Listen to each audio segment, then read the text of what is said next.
Sometimes when they were writing things, they went for epic, but they just hit stupid.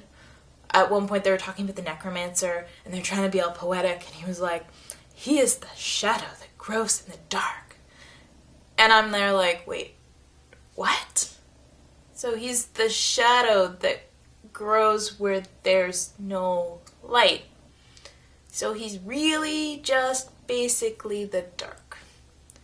And I just put my head in my hands and was like, ugh, okay. This is the kind of movie it's gonna be.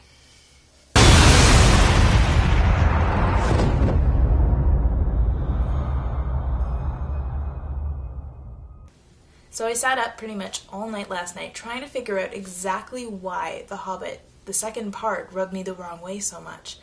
And this is what I came up with. It was as if they took Tolkien, or somebody who kind of knew his style, and then just shoved a whole bunch of Hollywood blockbuster right in there just to make it so poignant and long and epic. But they didn't take enough Tolkien, so it's no longer his story, it's just kind of the basic framework and plot.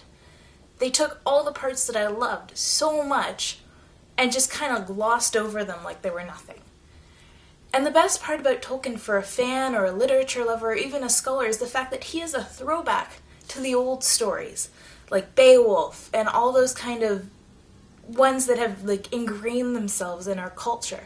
And that's what he was going for when he was writing The Hobbit or Lord of the Rings, was that kind of throwback feel. So the dragons, the spiders, the riddles, the singing, that's all part of the tradition of Tolkien and the traditions of all the things he was drawing on. And they kind of just went, nope, no more. And that's what really rubbed me the wrong way. If Tolkien wrote Hollywood, I don't even think that's what it would have looked like. Parts that I loved that just got cut out was, yes, Bilbo does run into the spiders and he does use the ring to kill them, but he does it in the book with a song. He's like tormenting them because they cannot find him, and they're like crashing into trees and they're running all over trying to find this little singing thing that keeps killing them off, and it's just so epically funny, and they cut all of it out. And what did we get instead? We got the ring, my precious, the ring. I know. What else? There were so many good parts, like the barrels, where Bilbo kind of sneaks them out, and he's like, get in the barrels, and like, but then he like closes the lid, and they're like literally stuck in this barrel, and he packs it with straw so maybe it's a little bit more comfortable, and then out go the barrels, and the elves are just sitting there like, I don't know how these people got out. I have no idea. Like, and they're just so confused about how the hell these dwarves got out of their like impregnable fortress.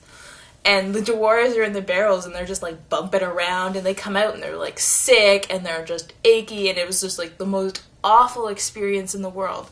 And instead what we get is just this orc chase of orcs throwing knives and jumping on barrels, and it was too much. It was way too much. They were trying too hard. It was nice that we got to see Legolas again, but did he need to be, like, in the whole thing? No, he didn't. So a lot of what I felt they added in wasn't substance. It was just Hollywood.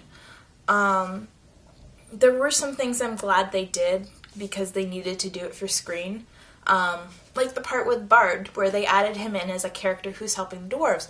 You know what? I'm okay with that, because in the context of the story, Bard just kind of walks in and kills the dragon. Spoiler alert. Sorry. But he just walks in, kills the dragon, and you're kind of, unless you're like actually reading the story and it tells you exactly who he is and why he's significant, it's not going to show up on screen like that. So I'm glad they brought him in as a character. But we didn't need to spend hours on him. Like, yes, he's a figure in the town, okay, that's fine, but then now we get him, no, I'm not going to help you, yes, I'm going to help you, oh, now he's in jail, oh, weapons, blah, blah, blah, blah, blah, revolution. It's like, oh, this is too much. This is way too much. Things I like that they did. The dragon they did very well. yes, it's voiced by Benedict Cumberbatch, but you really can't tell because they put so many filters on his voice that it's just a really good dragon. I love the way he moved. I love the way the dragon looked. It was excellent. It was like he was kind of snake-like at some points, just kind of, and then he'd kind of turn around really quickly, and then he'd be like, oh yes, flatter me.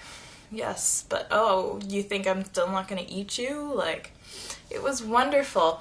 All the talking bits with the dragon.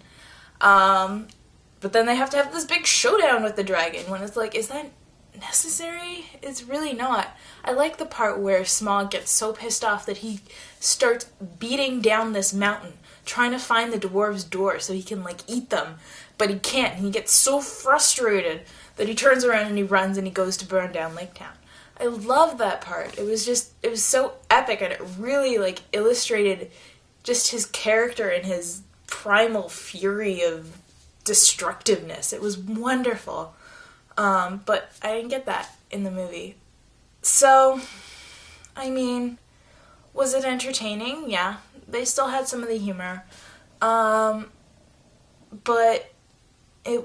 once again, it wasn't what I hoped it would be. So, I would say see it. I mean, it's great in theater, but it's not The Hobbit for me.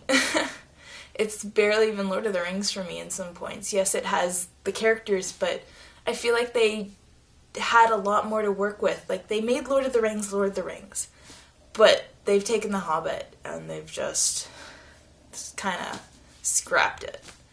So, that's basically all I have to say. I'll probably be really hopeful for next year. I'll have a whole year to forget about why exactly this disappointed me. So somebody remind me to watch this video so I don't get my hopes up. But yes, go see The Hobbit. You'll probably enjoy it, but just don't expect it to be The Hobbit.